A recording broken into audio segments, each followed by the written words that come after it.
Mesdames, Messieurs, bonsoir. À l'émission Le Touche à tout, ce soir, j'ai le plaisir de recevoir comme premier invité le directeur du SEMO. On va se demander qu'est-ce que ça veut dire, ça, SEMO, S-E-M-O, Monsieur Richard Grondin. Monsieur Grondin, bonsoir. Bonsoir. Justement, qu'est-ce que ça veut dire, ça, S-E-M-O? SEMO, ça veut dire Service externe de main-d'œuvre. Service externe de main-d'œuvre. Okay.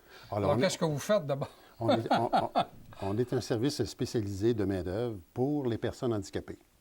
Alors, on aide les personnes handicapées à intégrer le marché du travail.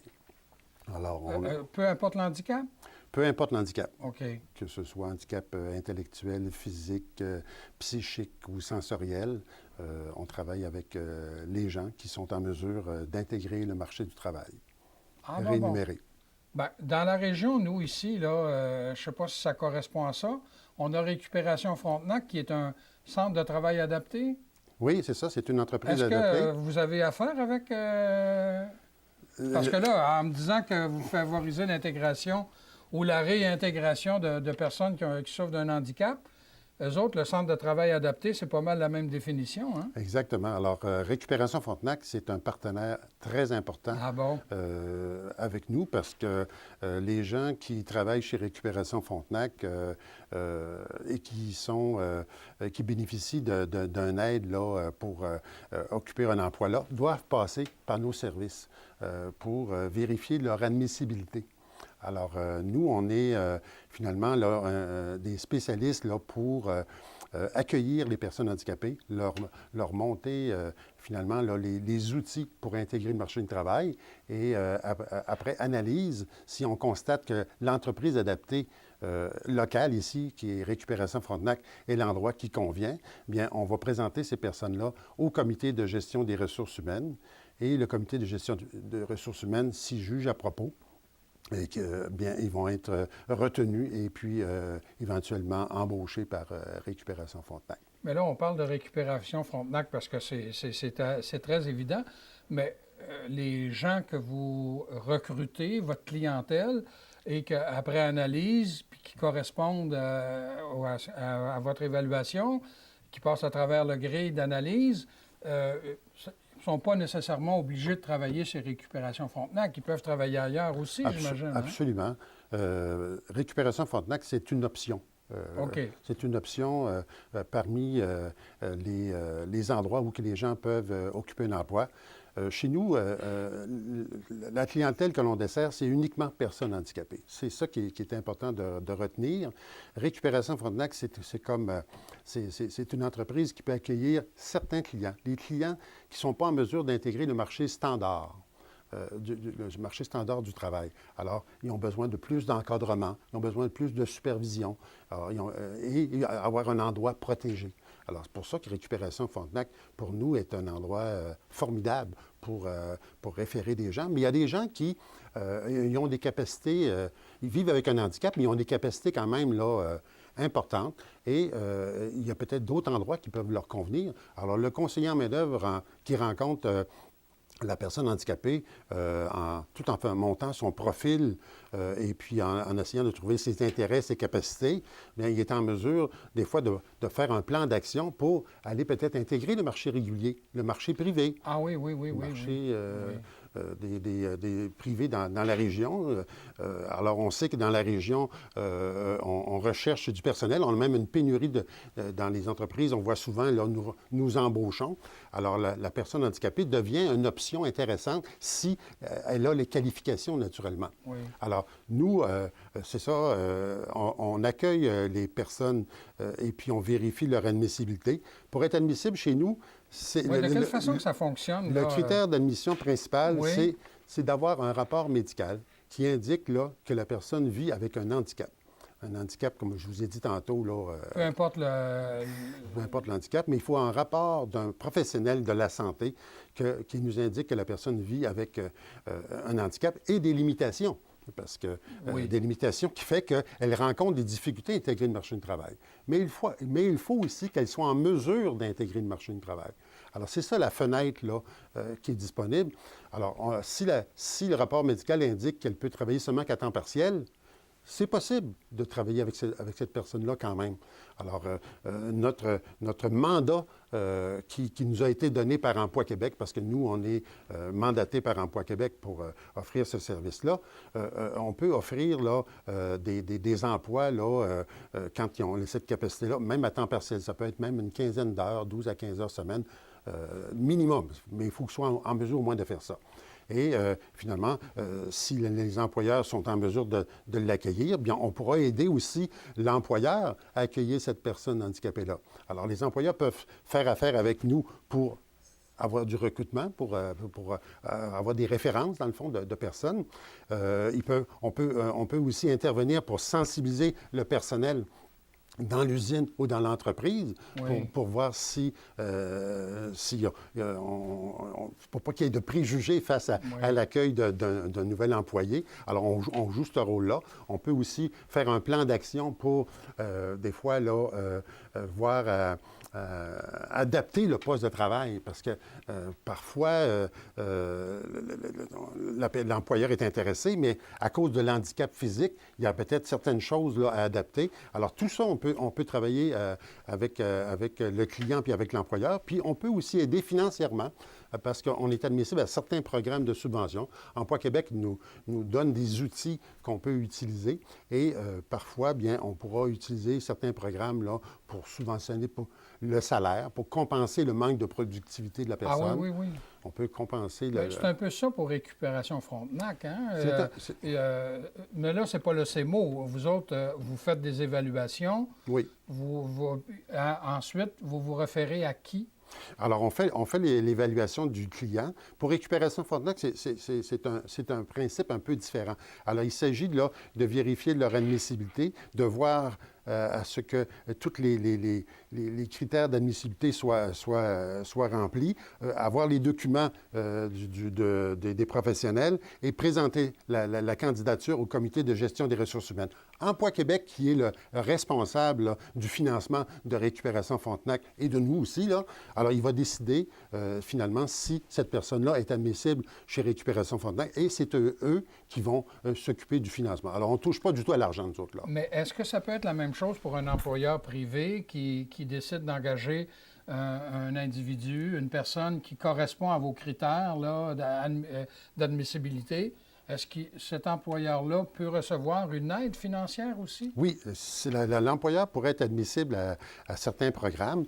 Comme je vous ai dit tantôt, après avoir rencontré notre client et puis vérifier leur admissibilité, on peut voir à ce que cette personne-là peut bénéficier d'un programme de subvention au besoin. Oui. Parce que parfois, c'est uniquement là, sensibiliser le lieu de travail. Des fois, c'est uniquement là, faire de la présentation puis de dire, bon, mais on a affaire à une personne là, qui a telle caractéristique, mais si on fait des accommodements, bien, la personne va être en mesure d'occuper un emploi comme un autre employé. Par contre, si on constate là qu'il y a une productivité un peu moindre que le standard, bien, on peut utiliser certains programmes de subvention qui peut compenser le manque de productivité de la personne. Alors, des fois, c'est des subventions qui peuvent aller, je ne veux pas dire des pourcentages, mais ça peut être 50 aussi intéressant que ça. Aussi intéressant que ça, pendant un délai, là, pendant un maximum de 12 mois. Et puis, on suit la personne pendant cette période-là pour vérifier, finalement, là, son intégration, vérifier si elle progresse dans son poste de travail. Et puis, si au bout d'un an, c'est nécessaire là, de récidiver et de poursuivre tout en visant la prise en charge par l'employeur, bien, on pourra peut-être là, revenir avec un programme de subvention pour le maintien au travail. Votre clientèle, vous la recrutez de quelle façon? La clientèle, elle nous est référée la plupart du temps par Emploi Québec. Alors, Emploi Québec, vous connaissez les bureaux d'Emploi Québec sur Saint-Alphonse, au Palais de justice, sur la rue Saint-Alphonse, c'est ça, au Palais de justice. Alors, eux, les agents d'aide à l'emploi puis les agents d'aide sociale reçoivent les clients puis ils constatent là, qu'il y a une personne qui vit avec un handicap et là, il nous le réfère. Ah bon, okay. C'est comme ça. Oui, okay. La même chose pour les gens de la commission scolaire. Ah, alors, oui. il y a des étudiants qui, après avoir atteint un certain âge, là, je pense 18 ans ou 21 ans, là, ils ne peuvent plus poursuivre leurs études et puis ça a été identifié à la commission scolaire que la personne vit avec un handicap, bien, ils peuvent nous le référer. Ah oui, OK. Alors, il y a un autre endroit aussi qu'on reçoit beaucoup de références, c'est, on appelle ça le CLSC, mais aujourd'hui, on appelle ça plutôt le CI3S. Oui, oui, mais nous, on sait que le CLSC, c'est quoi? C'est ça, exact. Donc, le CLSC devient aussi un intéressant partenaire. Absolument. Ce sont les 3 principaux partenaires qui nous réfèrent des gens parce qu'ils nous connaissent et nous réfèrent des gens qui remplissent souvent les critères d'admission. Finalement, bien, on accueille ces gens-là, on monte un profil, on fait un plan d'action, on les accompagne vers leur marché du travail, on leur donne des outils, un CV, des lettres de présentation, etc. Parfois, on va les diriger sur le marché standard, parfois, on va les diriger vers le marché non standard qui est Récupération Frontenac, dépendamment de leur profil. Mais s'il y avait des individus qui nous écoutent ce soir-là, est-ce qu'ils peuvent aller directement chez vous? Oui, ils peuvent aller directement chez nous. C'est possible, là, alors, vous êtes où chez vous? Quand on dit, êtes-vous au palais de justice? Non, on n'est pas au palais de justice. On a été là pendant au moins, je pense, 30 ans. Au palais de justice, là, au moins 25 ans. Mais là, on est déménagé sur la rue Dubé, 189 rue Dubé. Ah, ça, c'est dans l'ancienne école, là? C'est l'ancienne école. Les bureaux de Renaissance aussi. Renaissance est au sous-sol. Nous, on est au premier. Facile d'accès en fauteuil roulant. C'est l'endroit où nos bureaux sont installés. Nous avons une conseillère sur place là, qui peut accueillir les gens. Je vais la mentionner là, parce que c'est important si les gens veulent la rencontrer. C'est Mme Mélanie Giguère. Bon. Alors, c'est la conseillère locale qui rencontre les personnes handicapées qui veulent intégrer le marché du travail. M. Grondin, merci beaucoup. Ça me fait plaisir. Demeurez des nôtres. L'émission se poursuit dans quelques instants.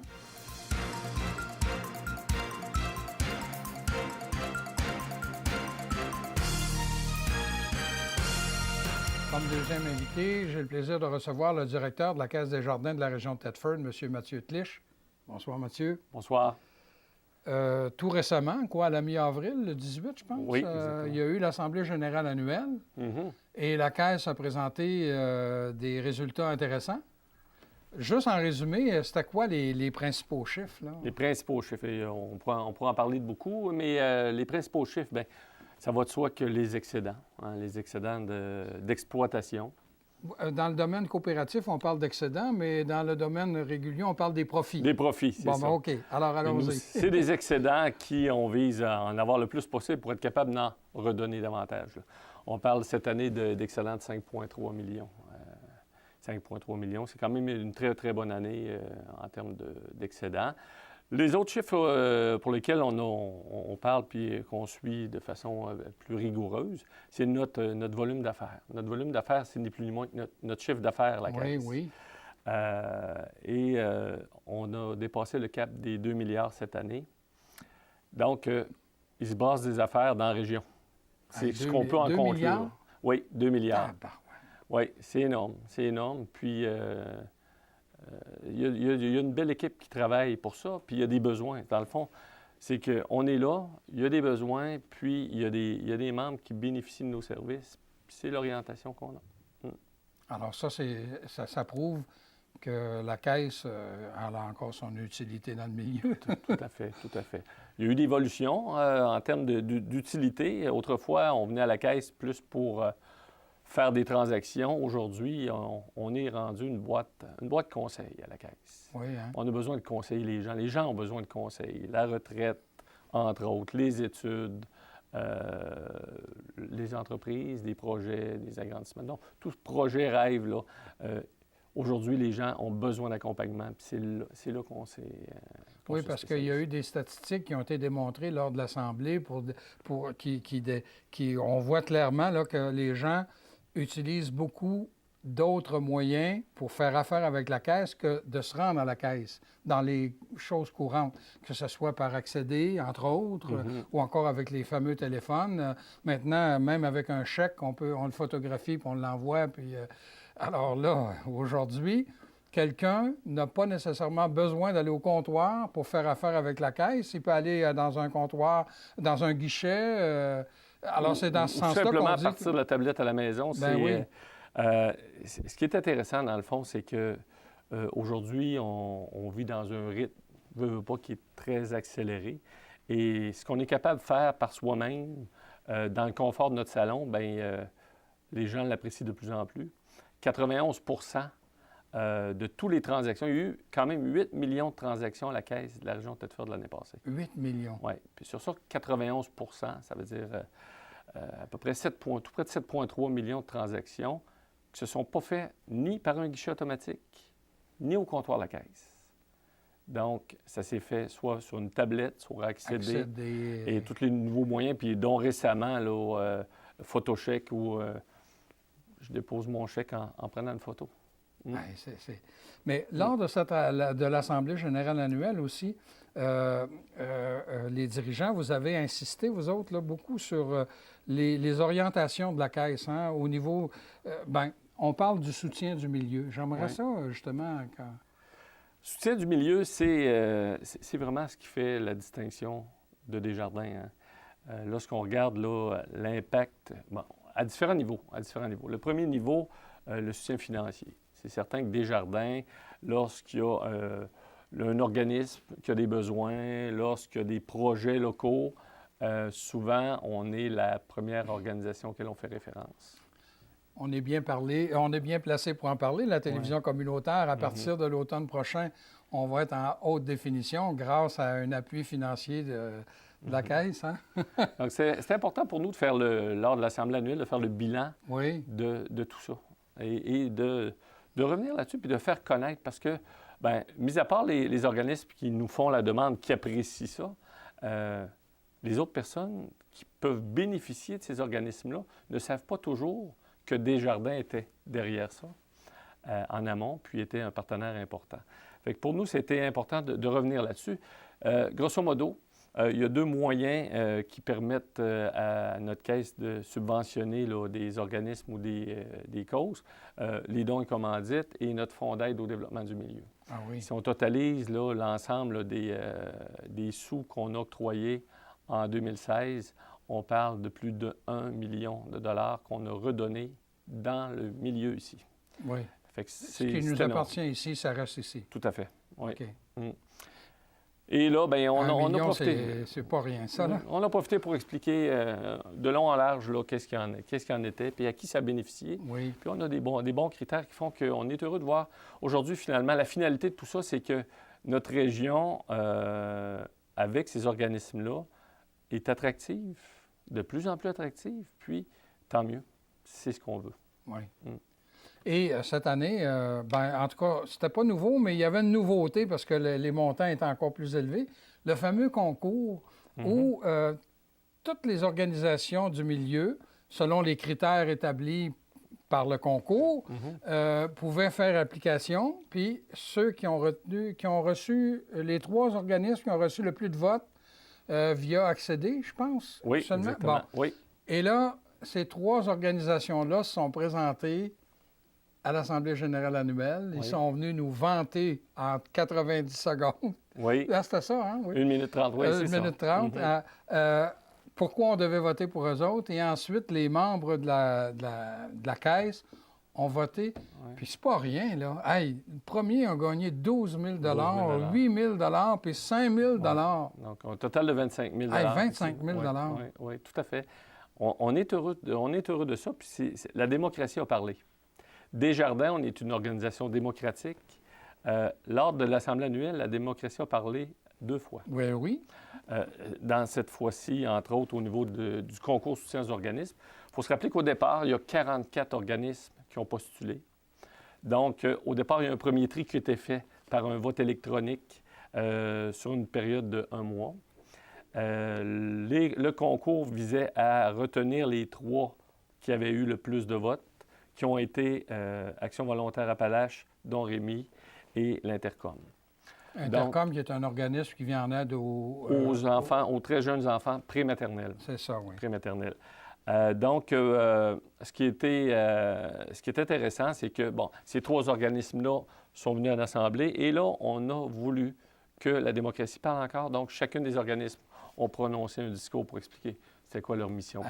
Je veux dire, à partir du moment où les 3 organismes retenus ont été connus, je veux dire, tu regardes ça et tu te dis, hey, moi, là, je suis assuré minimalement de 5 000 $. C'est pas rien, ça, là. C'est pas rien, effectivement. C'est pas rien. Puis, ce qui est intéressant, au cours des 2 prochaines semaines, je vais visiter, j'ai déjà visité ces entreprises-là, mais je vais revisiter. Pour moi, c'est important de voir concrètement ces sous-là, ils vont servir à quoi? À quoi?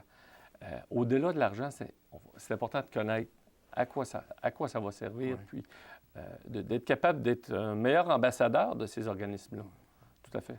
Et la deuxième fois où les membres ont eu à se prononcer, et ça faisait des années qu'on n'avait pas vu ça à la Caisse, il y a eu des élections pour le conseil d'administration. Oui, effectivement.